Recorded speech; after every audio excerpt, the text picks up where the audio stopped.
नमस्कार, आपला आवाज मध्ये तुमचं सगळ्यांचं स्वागत। संजय राऊतांचा अतिशहाणपणा नडला नाही तर एकनाथ शिंदे बंडखोर झाले नसते, अशा मथळ्याखाली अनेक जण चर्चा करतात। शिवसेनेचे निष्ठावान नेते एकनाथ शिंदे यांनी पक्षाविरोधात बंडखोरी केल्यानंतर महाराष्ट्राच्या संजय राऊत तुमचा अतिशहाणपणा नडला नाही तर एकनाथ शिंदे बंडखोर झाले नसते, अशा आशयाची चर्चा जी होती ती सोशल मीडियावर सुरू झाली। शिवसेनेचे निष्ठावंत नेते एकनाथ शिंदे यांनी पक्षाविरोधात बंडखोरी केली, त्यानंतर महाराष्ट्राच्या राजकारणामध्ये खळबळ उडाली। एकनाथ शिंदे यांच्यासोबत जवळपास 35 ते 40 आमदार आहेत, त्यामुळे महाविकास आघाडी सरकार संकटामध्ये। एकीकडे आपण शिवसेनेत असल्याचं सांगत असतानाच शिंदे उद्धव ठाकरेंच्या निर्णयावर नाराज आहेत। आपण कुठलाही निर्णय घेतला नव्हता तरी आपल्याला गटनेते पदावरून हटवण्यात आलं, असं एकनाथ शिंदे यांनी ज्यावेळी बंडखोरी केली त्यावेळी त्यांनी म्हटलं होतं। मात्र एकनाथ शिंदे यांनी बंड पुकारल्यामुळे विविध चर्चांना उधाण आलं।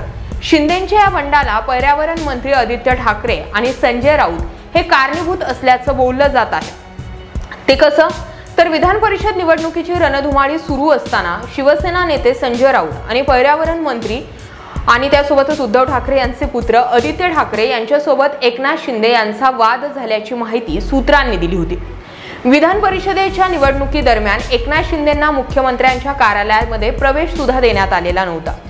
या निवडणुकीच्या पार्श्वभूमीवर सर्व आमदारांना पवईतील हॉटेल रेनेसान्स मध्ये ठेवण्यात आलं होतं। तिथे आमदारांनी मतदानाविषयी माहिती देत असतानाच एकनाथ शिंदे आणि या दोन्ही नेत्यांमध्ये मतभेद झालं होतं असं सांगण्यात येत आहे। विधान परिषद निवडणुकीच्या पार्श्वभूमीवर यावेळी शिवसेनेनं आमदारांना मतदानाच्या कोट्याबाबत माहिती देण्यात येत होती। याच वेळी एकनाथ शिंदे यांनी काँग्रेस पक्षाला अतिरिक्त मते देण्याला विरोध केला होता, त्यावरूनच हा वाद झाला असं सूत्रांनी म्हटलं।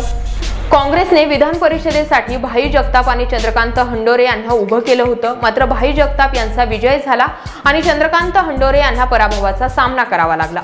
निवडणुकीच्या 2 दिवसांअगोदरच रेनेसान्स हॉटेलमध्ये विधान परिषद निवडणुकीत मतांचा कोटा ठरवून देण्यात आला होता। त्यासोबतच मतदान कसं होईल यावर चर्चा सुरू होती। दरम्यान याच वेळी शिंदे यांचे राऊत आणि आदित्य यांच्यासोबत मतभेद झाले। सेनेच्या आमदारांच्या मतांचा वापर करून काँग्रेसच्या उमेदवारांना आमदार म्हणून निवडून आणण्याची कल्पना शिंदे यांना पटलेली नव्हती, त्यामुळे दोन्ही बाजूंमध्ये वादाची ठिणगी पडली। विधान परिषद निवडणुकीच्या आधी घडलेल्या या प्रसंगामुळेच एकनाथ शिंदे यांनी बंडखोरीचं पाऊल उचलल्याची चर्चा सुरू झाली। प्रश्न निर्माण असा होतो की 1 किंवा 2 नाही तर तब्बल 39 आमदार जर पक्षात बंडखोरी करतात तर अर्थातच नेहमी दुसऱ्याकडे बोट दाखवणाऱ्या राऊतांना स्वतःकडे असणाऱ्या बोटांकडे पाहण्याची आता गरज होती।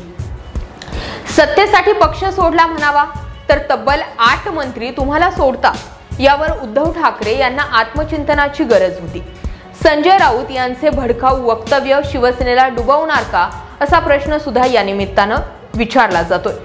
आपण कोणताही निर्णय घेतला नव्हता तरी आपल्याला गटनेते पदावरून हटवण्यात आल्याचं त्यावेळी एकनाथ शिंदेंनी म्हटलं होतं। मात्र एकनाथ शिंदे यांनी बंड पुकारल्यामुळे विविध चर्चांना उधाण आलं होतं। शिंदेंच्या या बंडाला पर्यावरण मंत्री आदित्य ठाकरे आणि संजय राऊत हे कारणीभूत असल्याचं त्यावेळी बोललं जात होतं। विधान परिषद निवडणुकीची रणधुमाळी सुरू असतानाच शिवसेना नेते संजय राऊत आणि पर्यावरण मंत्री आणि उद्धव ठाकरे यांचे पुत्र आदित्य ठाकरे यांच्यासोबत एकनाथ शिंदे यांचा वाद झाल्याची माहिती सूत्रांनी दिली होती। विधान परिषदेच्या निवडणुकीदरम्यान एकनाथ शिंदेंना मुख्यमंत्र्यांच्या कार्यालयामध्ये प्रवेश सुद्धा देण्यात आलेला नव्हता। अशा बऱ्याचशा घडामोडी ज्या होत्या त्या निवडणुकीच्या पार्श्वभूमीवर घडल्या होत्या आणि त्यामुळेच एकनाथ शिंदेंनी बंडखोरीसारखं पाऊल उचललं। मात्र एकनाथ शिंदे यांच्या बंडखोरी करण्यामागे आदित्य ठाकरे आणि जास्तीत जास्त संजय राऊत हेच होते असं देखील बोललं जातं। याबाबत तुम्हाला काय वाटतं कमेंटमध्ये व्यक्त व्हा। व्हिडिओ आवडला असेल तर जास्तीत जास्त शेअर करा आणि हा व्हिडिओ जर तुम्ही आपला आवाज या YouTube चॅनलला पाहत असाल तर आपल्या YouTube चॅनलला सबस्क्राइब करा आणि जर हा व्हिडिओ तुम्ही आपला आवाज या फेसबुक पेजला पाहत असाल तर आपल्या फेसबुक पेजला जरूर फॉलो करा। धन्यवाद।